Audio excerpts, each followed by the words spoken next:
Para jamaah, Assalamualaikum warahmatullahi wabarakatuh. Untuk kali ini para jamaah, saya akan menyampaikan tentang jawaban bagi orang-orang yang bertanya, orang yang mengatakan bahwa 10% itu adalah bid'ah. 10% itu enggak ada dalilnya.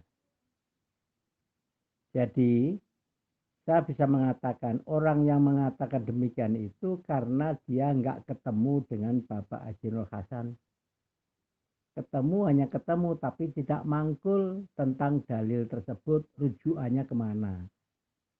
Nah, di sini akan saya jawab dengan ilmu mangkul dari Bapak Haji Nur Hasan yang selama ini saya paham karena berkali-kali beliau menerangkan sehingga saya hafal, enggak saya tulis.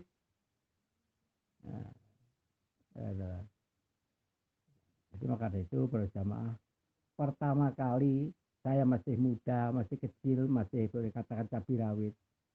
Saya mendengarkan beliau menerangkan kepada murid-muridnya tahun 63-64 di Gading. Ya zaman itu ada Mas Bintoro. Mas Bintoro yang tukang urut itu lah yang di Jakarta. Yang pakai kereta, pakai speaker, pakai mic itu.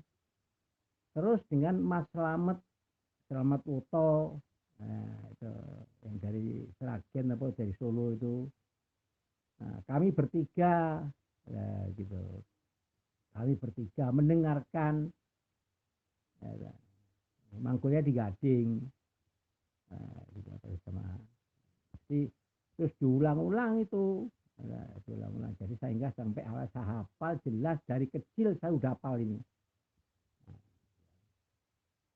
Selama ini orang saya sampaikan selama ini belum bisa nerima gak gaduk pikiran nih. Tapi yang gaduk pikiran nih nggak berani ngomong, nggak berani nyampaikan. Gitu. Kalah dengan orang-orang yang punya kepahaman dengan dalil makna lugot. Kalah dengan dalil wa mimma rozaqnahum yunfikun. Persenan itu dalil dari wa mimma rozaqnahum yunfikun. Lah sampean kalau nggak mangkul Pak Haji Nur Hasan, sampean memahami itu ya ta?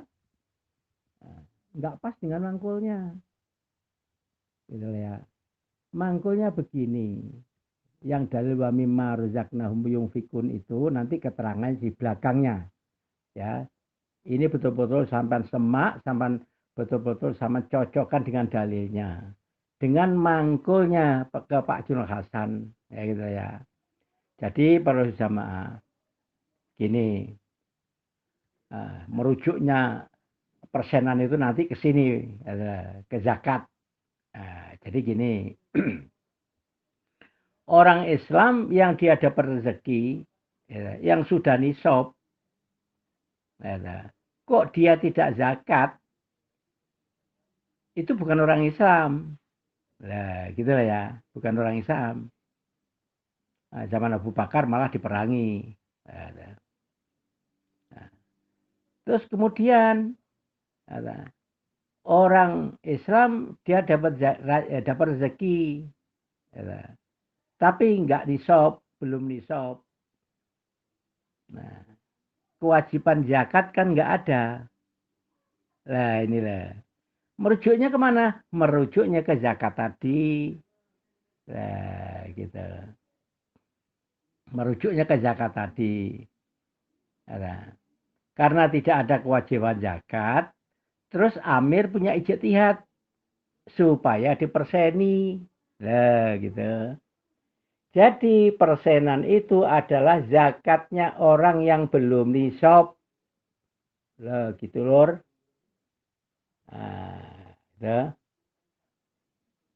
Maka kalau makan ayam jangan sak bulu-bulunya, sak tulang-tulangnya itu maksudnya ijtihad Amir supaya yang dimakan orang jamaah itu bersih, Maksudnya yang dapat rezeki belum nisab supaya diperseni tadi. Lah waktu itu zaman Pak Dino Hasan, ya para ulama-ulama zaman itu, ya seperti Pak Bakir, seperti Pak Jirodi, ya seperti siapa nih Pak siapa muadzin yang di Gading itu, ya nah, muadzin Gading yang rumahnya di depan rumah Mbak Lurah itu, ya nah, terus kemudian imam Masjid Gading waktu itu, ya, ya jadi gitulah. Jadi waktu para sesepuh orang-orang yang manggil Pak Jono Hasan itu kumpul, ada ya seperti Pak Sutaji, Pak Matraji, nah gitu lah ya. Nah, waktu itu Pak Ma'ruf, Mas Ma'ruf yang meninggal pada waktu beliau masih bujang itu, lah gitu. Itu ikut mangkul waktu itu, gitu lah. Nah, jadi para jamaah, jadi persenan itu zakatnya orang yang belum nisab. Lah kok 10% Pak Kaji? Kan sama dengan pajak ini. Orang ngono, nah, tidak begitu. Nah, itu. Yang 2,5% itu zakatmu yang belum nisab itu. Nah, yang 7,5% itu sedekahmu, pembelaanmu, infakmu. Karena waktu itu zaman Pak Nur Hasan belum ada Senkom, belum ada LDI, belum ada Lemkari. Lah gitu. Nah, ya. Jelas ya kan. Nah, jadi gitu ya kan. Jadi persenan itu adalah zakatnya orang yang belum nisab. Maka adanya ijtihad amir, ya ijtihad Pak Jono Hasan waktu itu, maka menjadilah persenan itu setengah wajib. Jangan mengatakan wajib. Kalau wajib berarti pinter kita daripada Gusti Allah. Ya kan?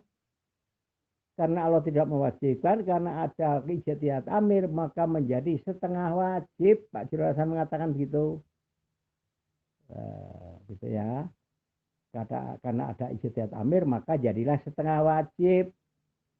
Ya kalau diwajibkan, berarti orang Tuhan nggak mewajibkan kok. Gitu. Saja ini keterangan dasarnya. Terus kemudian dijelaskan begini. Kamu dapat rezeki sak ton. Kalau sak ton itu berarti kan udah nisab. Nah, gitu. Nah, terus sudah dapat sak nisab, terus kamu zakati. Yang sudah kamu zakati itu baru kata itu rezekimu. Yang sudah dizakati itu baru rezekimu. Kalau belum kamu zakati, itu belum kamu punya, masih ada Allah punya. Gitu, masih ada Allah punya. Ada 8 asnaf punya. Gitu. Haknya 8 asnaf. Ya, nah, gitu. Nah, jadi yang dimakan ya Allah apa yang Allah mengatakan al malu mali al janatu dari fastaru janata mali, ya zakat itu. Gitu. Hartanya Allah yang 8 asnaf itu loh. Nah, itu. Nah, ya, 8 asnaf itu anunya Allah. Nah, hartanya Allah.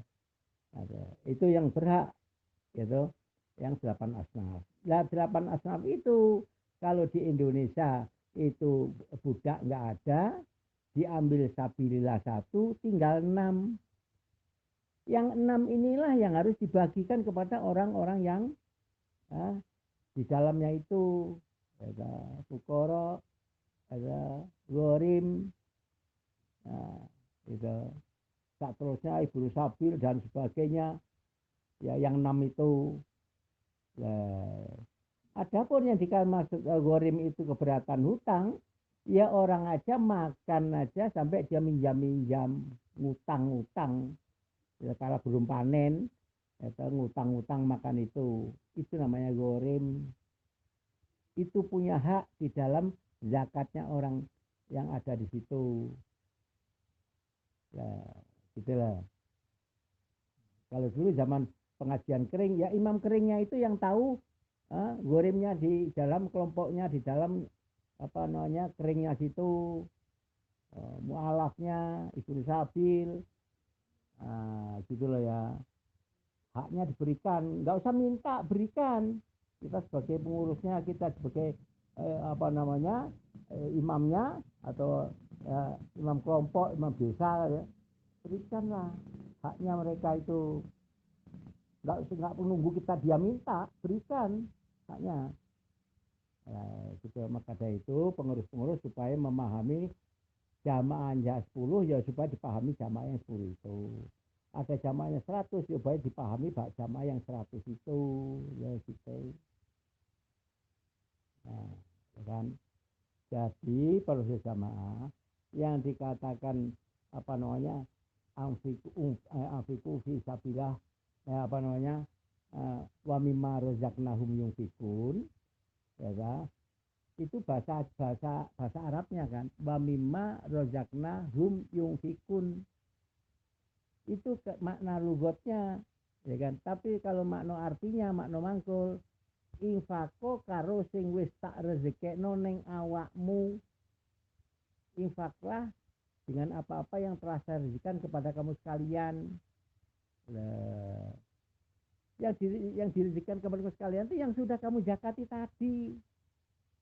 Kalau belum kamu zakati, itu belum kamu punya. Masih ada Allah punya, masih ada orang yang siapkan asnaf lagi. Gitu. Ya kan? Nah, seperti itu. Jadi 10% itu merujuk ke zakat tadi. Gitu. Bersama. Nah, penjelasan seperti ini selama ini sudah saya jelaskan, tapi orang nggak berani ngomong. Nah, jadi infaklah yang apa-apa telah saya rezekikan pada kaum sekalian itu yang sudah dizakati tadi. Terus gambarkan Pak Hasan gini. Lah kalau wa mimma razaqnahum yunfikun tuh kamu pakai dalil orang yang sebelum zakat, ya. Nah, gambar dari kamu dapat kamu panenan sak truk, sak ton. Terus kamu bikin infak, kamu sedekah, pembelaan untuk modalnya, atau transfernya untuk winih, untuk bibit, untuk pupuk. Akhirnya nggak jadi nisab, akhirnya sampean nggak jadi zakat. Ngakali Gusti Allah nggak? Ngakali Tuhan. Coba jelaskan gitu dulu. Ngakali Allah kamu namanya itu. Jadi maka dari itu kalau dapat rezeki, ya dapat rezeki sudah nisab, maka yang wajib itulah zakatnya. Sesudah dizakati baru itu kita punya, itu rezeki kita. Gitu. Jadi kalau kita dapat rezeki yang sudah nisab dizakati, yang belum nisab diperseni, baru itu harta kita. Mau sodako, mau bela, mau pembela ini dan itu, jungkir walik segala macam, silakan, udah kamu punya. Nah, gitu. Nah, terus kemudian dijelaskan gini, kalau kemudian sing wis mbok zakati, ini bahasa Jawanya, sing wis mbok zakati, sing wis mbok perseni. Nah, terus kamu jual, wedhus wis mbok dol, pari mbok dol, emas wis mbok zakati mbok dol. Terus duwe mbok lumpukno, mbok kei iso kasur, mbok kei nisor kasur, mbok simpen nang jero peti. Ya, terus setahun kok itu nisab, ya di zakati tahunannya tadi, ya gitu. Itu loh urutannya.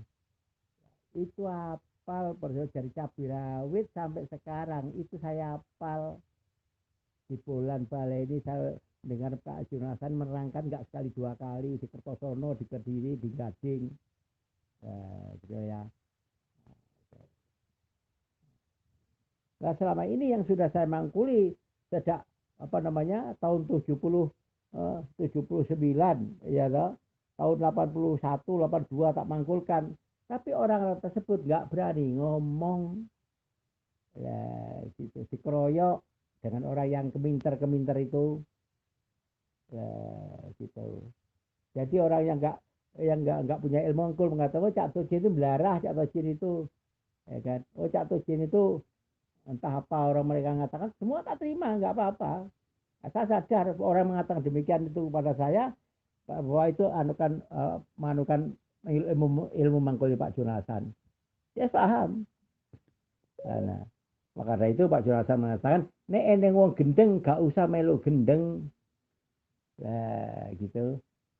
Ya saya sadar apa kata Pak Jonathan, nek gendeng ojo melu gendeng, ya saya sadar. Ya saya biarkan gendeng kok, jarno ae. Kalau orang gendeng kamu hukumi ya ikut gendeng kamu. Ikut gila. Alhamdulillah jazakumullah khairan. Ini saya sampaikan dengan tegas ini karena Bapak Jonathan mengatakan sampai no wani krono bener. Assalamualaikum warahmatullahi wabarakatuh.